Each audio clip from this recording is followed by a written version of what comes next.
Для вас играет и поет группа «Гунеш», город Карасу-Базар.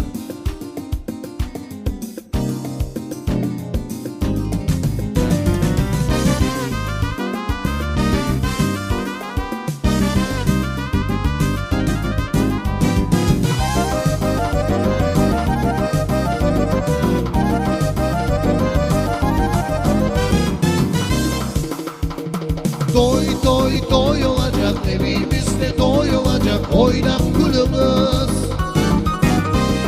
Toy toy toy toy olacak, evimizde toy olacak, bugün bizde bugün bayram. Toy toy toy olacak, evimizde toy olacak, oynap şeyleri. Toy toy toy toy olacak, evimizde toy olacak,